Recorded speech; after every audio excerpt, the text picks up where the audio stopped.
नमस्कार. चला तर मी कल्पना माझ्या यूट्यूब चॅनल तुम्हा सर्वांचं मनापासून खूप खूप स्वागत आहे. तर ह्या ठिकाणी आपण पाव वाटी इतकी बगर घेतली आणि ती मिक्सरला सुद्धा काढून घेतली किंवा तुम्ही गिरणीवरून काढून आणलं तरीसुद्धा चालते, पण थोडी असल्यामुळे ह्या ठिकाणी मिक्सरलाच काढलेली आहे.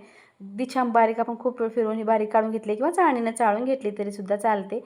1 वाटी आपण साबुदाणा घेतलेला आहे. साबुदाणा आपल्याला डायरेक्ट काढायचा नाही. साबुदाणा आपल्याला सुरुवातीला काय करायचं, गॅसवरती पॅन ठेवायचा आणि हलका गरम करून घ्यायचा. फुगला जातो आणि पांढरा शुभ्र होतो तेव्हा समजायचं की साबुदाणा चांगला भाजलेला आहे. ह्या ठिकाणी साबुदाणा तुम्ही पाहू शकता मीडियम गॅसवर आपण भाजून घेतलेला आहे आणि छान फुगल्यासारखं झालेलं आहे. गॅस बंद केलेला आहे आणि थोडंसं आपल्याला थंड होऊ द्यायचं. थंड झाल्यानंतर आपण काय मिक्सरच्या भांड्यामध्ये टाकून आपल्याला छान एक वाटण तयार करायचं आणि दरदरीत वाटायचं नाही. जितकं जमल तितकं आपण ह्याला बारीक वाटून घेणार आहोत. पण साबुदाणा इतका बारीक होत नाही. गिरणीवरती जर काढून आणला तर खूप छान पावडर होते, पण मिक्सरच्या भांड्यामध्ये थोडंसं रवा राहतं त्यामुळे चाळून घ्यायचं. तर ह्या ठिकाणी आपण चाळून घेतलेलं नाही, तसंच घेतलेलं आहे कारण खूप वेळ फिरून हे सुद्धा आपण बारीक करून घेतलेलं आहे. आता गॅसवरती पातेलं ठेवलेलं आहे. ज्या वाटीनं आपण साबुदाणा घेतलेला होता त्याच वाटीनं आपण ह्या ठिकाणी 3 वाट्या इतकं पाणी घेतलेलं आहे. आता पाणी टाकून झालं की आपण ह्या ठिकाणी पाव चमचा इतकं मीठ टाकून घेतलेलं आहे. तुम्ही ह्या ठिकाणी जिरे टाकलं तरीसुद्धा चालतात, कोथिंबीर हिरवी मिरची काही टाकलं तरीसुद्धा चालते, पण ह्या ठिकाणी आपल्याला प्लेन बनवायचं त्यामुळे फक्त आपण ह्या ठिकाणी मीठ टाकलेलं आहे. आणि थोडंसं आपण ह्या ठिकाणी जिरेची पावडर टाकणार. जिरे टाकलेले नाहीत, अख्खे जिरे आपण टाकणार नाही. थोडी जिरे पावडर टाकलेली आहे, टेस्ट येण्यासाठी थोडीशी जिरे पावडर टाका, नाही टाकलं तरीसुद्धा चालते. तर ह्या ठिकाणी छान उकळी आलेली आहे. उकळी आल्यानंतर काय करायचं, साबुदाणा आणि आपण जो बगरची पीठ केली आहे ती आपल्या दोन्ही एकत्र मिक्स करून फक्त मिक्स करून घ्यायचं आहे. तर आपण गॅसवरून पातेलं खाली घेतलेलं आहे. घुट्या न राहता आपण ह्या ठिकाणी मिक्स करून घेतलेलं आहे. आता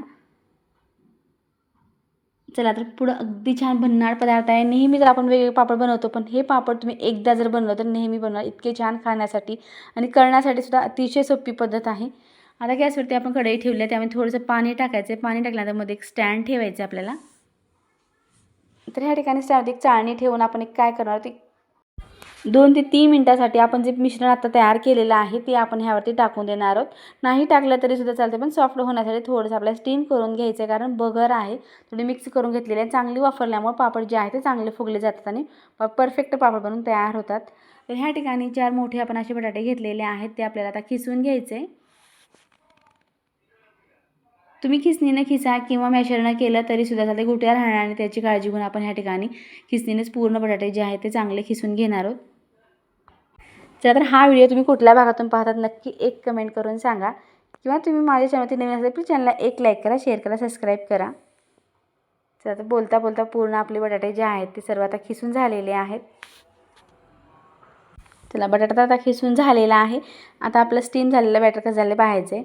ह्या ठिकाणी छान वाफरलेला गॅससुद्धा बंद केलेला आहे. आता एक परात घ्यायचा. परातीमध्ये सुरुवातीला आपण हे पीठ टाकून देणार आहोत. थोडंसं आपल्याला मॅशरनं ह्याला चांगलं सॉफ्ट करून घ्यायचं आहे, किंवा थंड झाल्यानंतर हाताने केलं तरीसुद्धा चालते, पण जास्त थंड होऊ द्यायचं नाही, कारण आपल्याला बॅटर लगेच मिक्स करून तयार करायचं आहे. पीठ चांगलं वापरलेलं असल्यामुळे जास्त वेळ लागत नाही. फक्त 2 ते 3 मिनिटामध्ये आपण हे छान मॅश करून घेतलेलं आहे. आता ह्या ठिकाणी हे पीठ जे आपण मॅश करून घेतले त्यामध्ये आपल्याला जो बटाटा आपण खिसून घेतलेला आहे तो आता सर्व टाकून द्यायचा आहे. इतक्या सोप्या पद्धतीनं सहज कोणालाही बनवता येणारे हे पापड आहेत. अगदी घरात बसून उन्हात न जाता आपल्याला न परेशान होता आपण हे पापड घरातल्या घरात सावलीला बसून बनवू शकतो. पाहू शकता ह्या ठिकाणी एकदम छान वास सुद्धा येत आहे. बटाट्याचा असल्यामुळं तर अगदी छान खाण्यासाठी सुद्धा चविष्ट लागतात. बटाटा आणि साबुदाणा आणि बगर अगदी छान उपवासाला खाण्यासाठी खमंग हे पापड बनवून तयार होणार आहेत. तुम्ही थोडीशी मिरची टाकलं तरीसुद्धा चालते. चला तर ह्या ठिकाणी पीठ आपलं पूर्ण तयार झालेलं आहे. तर एका भांड्यामध्ये आपल्याला ह्याचे छोटे छोटे गोल बनवून घ्यायचे. पूर्ण आपण एकत्र करून घेणार आहोत सुरुवातीला, आणि करून घेतल्यानंतर आपण तुम्हाला ज्या आकाराचे मोठे लहान किंवा कुठल्याही आकाराचे तुम्हाला पापड बनवायचे त्या आकाराचे तुम्ही ह्या ठिकाणी गोळे तोडायचे. तर ह्या ठिकाणी नॉर्मल आपण जसे की नेहमी पापड बनवतो त्या साईजमधले ह्या ठिकाणी मी गोळे बनवून घेणार आहे. एकदम आपण सर्व गोळे बनवून ठेवायचं. एखादा डबा घ्यायचा किंवा पातेल्यात घे कशातरी झाकून ठेवायचं आणि एक एक पापड आपल्याला बनवायचे.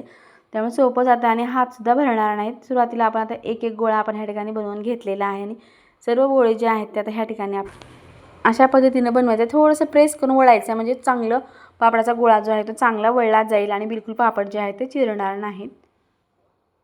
तर अशा पद्धतीनं सॉफ्ट गोळे आपण सर्व जे आहेत त्यात एकाच आकारामध्ये बनवून घेणार आहोत. वळवण्याचे भरपूर असे पदार्थ आपल्या चॅनलवरती अपलोड झाले, ते सुद्धा तुम्ही जाऊन पाहू शकता. चला तर ह्या ठिकाणी सर्व गोळे तर आता बनवून झाले. पापड कसं बनायचं ते आता पाहूया आपण. आता ह्या ठिकाणी 2 पॉलिथिन आपण घेतलेले आहेत. त्या पॉलिथिनला आपल्याला थोडंसं एक थेंब तेल लावून घ्यायचं. जास्त तेलाचा वापर करायचा नाही, कारण वर्षभराचे जे पापड आपण बनवतो त्याला तेलाचा वापर जर केला तर धमक वास येऊ शकतो. त्यामुळे बिलकुल तेलाचा वापर करायचा नाही. तर अशा पद्धतीने एक खालून आणि एक वरतून पॉलिथिन ठेवून आपण हे प्रेस करून घेतलेलं आहे, किंवा प्लेटनं करा, कशानेही केलं तर चालते. बिलकुल पापड जे आहे ते बिघडत नाहीत, मोडत नाहीत किंवा तुटत नाहीत. अगदी छान परफेक्ट पापड बनून तयार. तुम्ही पापड तर कसं बनवायचं ते पाहिलेलंच आहे, किंवा पुरी मशीन असेल त्यामध्ये गोळे ठेवून सुद्धा तुम्ही हे पापड बनवू शकता. तर फटाफट सर्व पापड जे आहेत ते आपल्याला बनवून घ्यायचे. तर ह्या ठिकाणी आपले सर्व पापड जे आहेत ते बनवून झालेले आहेत आणि आपण हे घरातच ठेवलेले आहेत. थोडंसं वाळल्यानंतर मी हे उन्हाला ठेवून घेणार आहे.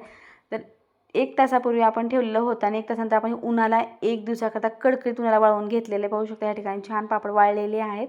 आता हे पापड जे आहेत ते वाळले आपल्याला तळून पाहायचे की आपलं पापड जे आहे ते कितीवर फुलू शकतं. चला तर गॅसवरती आता आपण कढई ठेवलेली आहे, त्यामध्ये तेल टाकून घ्यायचे. तेल छान गरम झालं की पापड तळून पाहायचे. अगदी कुरकुरीत आणि खुसखुशीत आणि मस्त आपले साबुदाणा बटाटा आणि भगर पापड तयार झालेले आहेत. तुम्हाला हे पापड कसे वाटले नक्की एक कमेंट करून सांगा. एक नाही तर तुम्हाला मी 2 ते 3 पापड ह्या ठिकाणी तळून दाखवणार आहे. तर अगदी सोप्या पद्धतीनं न शिजवता, न घाटता, न हटता आपण ह्या ठिकाणी कमी मेहनतीमध्ये हे पापड बनवलेले आहेत आणि वर्षभर आपण हे पापड स्टोअर करून ठेवू शकतो. चला तर पापड तर आपले तळून झालेले आहेत. तुम्हाला पापड मी तोडून सुद्धा दाखवेन किती आपले पापड जे आहेत ते खुसखुशीत झालेले आहेत. तर तुम्हाला थोडा पापड सुद्धा तोडून दाखवेन की अगदी छान ठिसूळ तोंडात ठेवताच विरघळणारा पापड आहे. ती मस्त कुरकुरीत झालेला आहे, ठिसूळ झालेला आहे. तुम्ही एकदा या पद्धतीने नक्की ट्राय करून पहा. केल्यानंतर कमेंटमध्ये सांगायला विसरू नका की तुमचे उपवास स्पेशल तुम्ही तर आता पापड पाहिले आहेत. तुम्हाला हे पापड कसे वाटले नक्की एक कमेंट करून सांगा.